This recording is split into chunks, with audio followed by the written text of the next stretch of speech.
Shalom, selamat pagi saudara yang dikasihi Tuhan.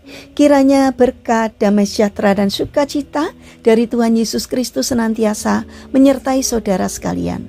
Sebelum kita mendengarkan firman Tuhan dan renungan, mari kita berdoa.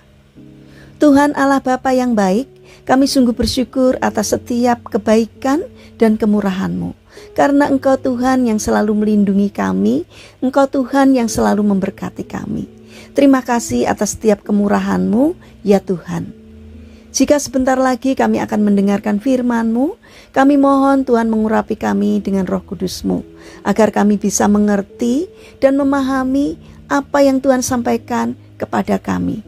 Dan biarlah firman-Mu memberikan petunjuk di dalam hidup kami, agar semakin hari karakter kami semakin bertumbuh menjadi lebih baik, sehingga semakin berkenan di hati-Mu.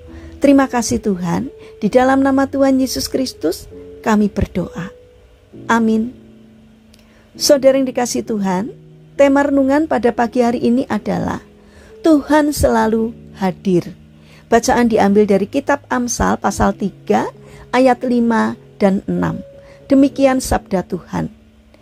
Percayalah kepada Tuhan dengan segenap hatimu dan janganlah bersandar kepada pengertianmu sendiri.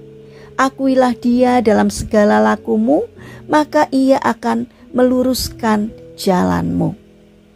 Saudara yang dikasihi Tuhan, pada bulan Mei tahun 1996, pesawat Waljet 592 jatuh di Florida Everglades dan menewaskan 110 penumpang.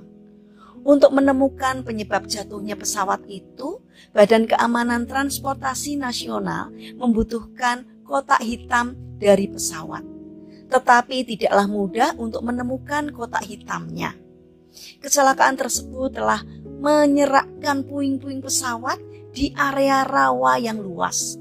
Lusinan orang turun ke dalam rawa untuk menyaring kotoran dan air sedalam hampir 8 kaki untuk menemukan kotak hitam itu. Para ahli dari Angkatan Laut mencoba menggunakan teknologi khusus untuk mendeteksi logam yang tenggelam itu, namun tidak membuahkan hasil. Dengan memegang tali yang memisahkan mereka sejauh 3 kaki, para pencari secara sistematis menyodok setiap bagian dari area tempat terjadinya kecelakaan. Setelah 14 hari, mereka tidak berhasil menemukan apa-apa. Bagi para pekerja, fisik mereka tidak tahan menanggung kondisi tersebut. Matahari Florida menyengat mereka dan suhu udara berkisar di angka 90-an. Bahan bakar diesel dan cairan hidrolik dari pesawat yang hancur itu terapung-apung di atas air, memaksa para pencari untuk mengenakan sejumlah lapisan karet pelindung dan latek walaupun cuaca begitu panas dan lembab. Para pencari mengalami dehidrasi setelah 14 hari, tetapi tetap tidak berhasil menemukan apapun. Sersan Felix James Ness dari kepolisian Metro-Dade adalah salah satu dari pencari tersebut. Selama 14 hari, ia telah berdoa untuk para keluarga yang ditinggalkan dan untuk keselamatan dari teman-teman sekerjanya. Tetapi pada hari ke-15, ketika ia beristirahat, tiba-tiba ia menyadari bahwa ia lupa berdoa untuk satu hal yang penting, yaitu supaya Tuhan menolong mereka menemukan kotak hitam itu. Jadi ia berdoa meminta petunjuk dari Tuhan. Kemudian ia melanjutkan pencarian. Ketika ia menusukkan tongkatnya ke air, tongkat itu mengenai sesuatu yang terbuat dari logam. Ia menarik benda tersebut dari kotoran yang menempel. Ternyata benda itu adalah kotak hitam yang dicari. Sersan Felix menulis di Guidepost, pada akhirnya hari itu, saya berpikir mengenai hari-hari yang kami lewati untuk mencari perekam tersebut. Sepertinya kami telah mengenainya berkali-kali dan saya bertanya-tanya, mengapa kami membutuhkan waktu yang begitu lama untuk menemukannya? Di tengah-tengah itu semua saya seolah-olah mendengar jawabannya. Mengapa kamu juga membutuhkan waktu begitu lama untuk memintanya? Saudara yang terkasih, Tuhan senantiasa hadir dalam kehidupan kita setiap hari.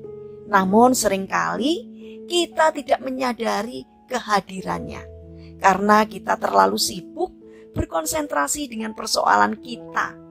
Surga dipenuhi dengan jawaban-jawaban doa, namun tidak banyak orang yang peduli untuk memintanya.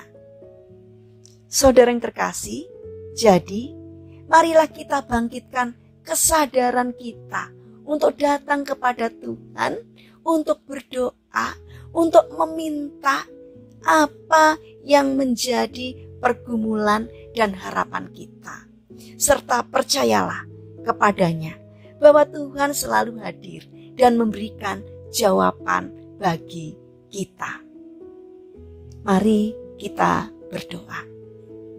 Tuhan Yesus yang baik, ampuni kami jika kami sering meninggalkan Engkau jauh dari lubuk hati kami.